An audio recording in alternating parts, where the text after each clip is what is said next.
नमस्कार दोस्तों। आज हम सुनेंगे एकता ऋषभ द्वारा लिखी कहानी बेनाम औरतें।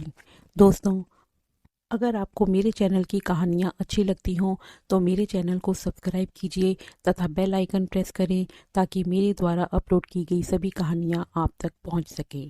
तो आइए सुनते हैं कहानी बेनाम औरतें। ये क्या, अभी तक मेरे कपड़े नहीं निकाले तुमने? और मेरी लाल फाइल कहाँ रख दी? कब से ढूंढ रहा हूँ। क्या इस घर में कोई चीज़ मुझे कभी समय पे मिलेगी? करती क्या हो तुम सारा दिन, जो तुमसे एक घर नहीं संभलता?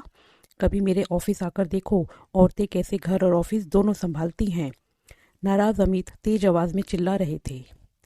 गोद में अपने 5 साल के बेटे सोनू को दवा पिलाती अन्नू ने बेटे को सोफे पे सुलाया और भागकर कमरे में गई। पूरी अलमारी पलटकर बिस्तर पे फैली हुई थी। क्या ढूंढ रहे हैं अमिताभ? बेवकूफ औरत, कब से आवाज लगा रहा हूँ, अब आ रही हो? कभी कोई काम समय पे होता नहीं क्या तुमसे? आपने मुझे कब दी फाइल? आश्चर्य से अन्नू बोली।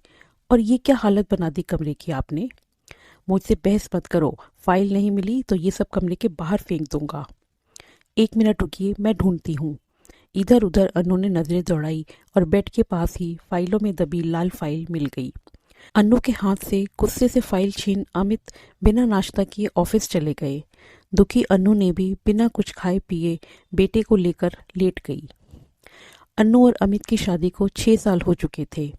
हर तरह से संपन्न ससुराल देखकर अन्नू के पापा ने अपनी लाडली बेटी की शादी की थी। अन्नू खुद भी पढ़ी लिखी लड़की थी। शादी के पहले अन्नू ने भी पढ़ लिख कर नौकरी करने और आत्मनिर्भर बनने के और खुद का नाम कमाने के कई सपने देखे थे।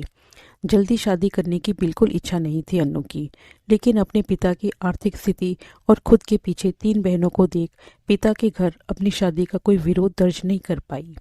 सोचा अमित पढ़े लिखे हैं तो जरूर मेरी इच्छा का मान रखेंगे, लेकिन नई नई शादी के खुमार और सोनू के आने की आहट सुन नौकरी करने के सपने कहीं पीछे छूट से गए। अमित की नौकरी दिल्ली में थी और सारा परिवार पटना में रहता था। डिलीवरी के दौरान और डिलीवरी के बाद भी अन्नू ने ही खुद की और सोनू की देखभाल की थी। सासू माँ तो सिर्फ डिलीवरी के समय ही 2 महीने के लिए आकर चली गई थी। बच्चे और घर के बीच तालमेल बिठाती अकेली अन्नू अक्सर कुछ ना कुछ गलती कर जाती और अमित को मौका मिल जाता अन्नू को नीचा दिखाने का। अमित थे भी गुस्से वाले और कुछ भी मन का ना हो तो बिफर उठते और ना जगह देखते ना मौका, शुरू हो जाते। अमित को तो अब अन्नू को अपने साथ कहीं भी ले जाने में शर्मिंदगी सी महसूस होती। घर बैठे सब मिल रहा है तो कदर नहीं है। देखो बाहर जाकर कैसे औरतें अपना नाम भी बनाती हैं और नौकरी भी करती हैं। हर वक्त इसी बात का ताना अन्नू को सुनने को मिलता रहता था। अभी पिछले हफ्ते की ही तो बात थी। अमित, अन्नू और सोनू बाजार गए थे कि वहीं मॉल में अमित के कोई ऑफिस की कोई महिला सहयोगी अपने परिवार के साथ आई थी। अमित को देख वो बात करने चली आई और अपने पति और बच्चों से परिचय भी करवाया, लेकिन अमित ने अन्नू का कोई परिचय नहीं दिया। 2 मिनट बात कर वो चली गई और जब अमित के व्यवहार से अपमानित महसूस करती अन्नू ने पूछा, आपने मुझे उनसे क्यों नहीं मिलवाया? तुम्हें क्या मिलवाना उनसे? ऐसा है क्या तुम में? बेनाम औरतों का परिचय भी कोई क्या देगा? व्यंग से हंसते अमित की बातें सुन अन्नू कट के रह गई। कितनी आसानी से अमित ने अन्नू को बेनाम औरत का दर्जा दे दिया, बिना एक बार भी ये सोचे कि एक औरत बेनाम औरत तभी बनती है जब अपने परिवार के लिए अपने सपने, अपनी इच्छाओं का त्याग करती है। कभी पिता, कभी पति तो कभी बच्चों के भविष्य को देख अपने सपनों की कुर्बानी बिना किसी शिकायत के करती है और बदले में जिंदगी भर घर परिवार की धूरी बन परिवार के लिए जीने वाली हम औरतें अपने ही घर में उपेक्षित रह जाती हैं। बेटे का बुखार कुछ कम हुआ तो उसे कुछ खिला खेलने को कह अलमारी में कुछ ढूंढने लगी अन्नू। थोड़ी देर बाद ही साड़ियों के नीचे दबी काली फाइल मिल गई।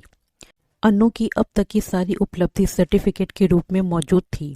बिना देर किए झट से अन्नू ने सोनू के प्रिंसिपल, जो कि एक बेहद सहृदय महिला थी और अन्नू के हालत से परिचित भी थी, उन्हें फोन लगा दिया।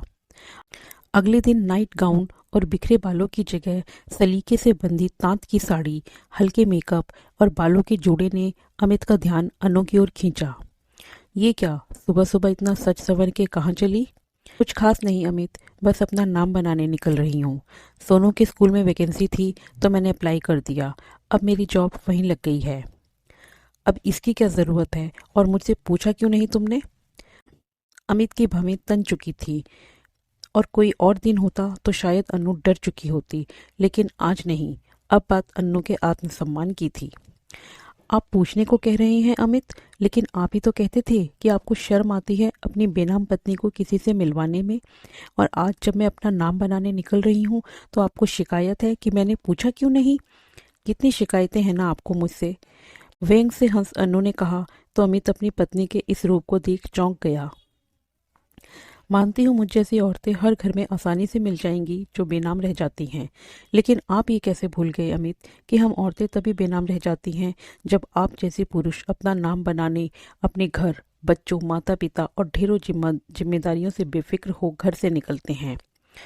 अमित के पास आज अन्नू के सवालों का कोई जवाब न था, और होता भी कैसे। अन्नू गलत भी कहाँ थी।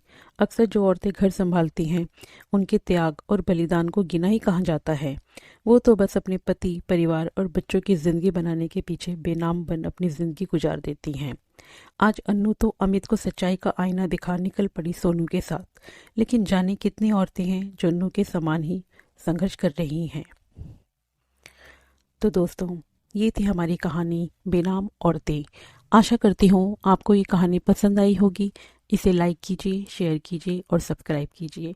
धन्यवाद।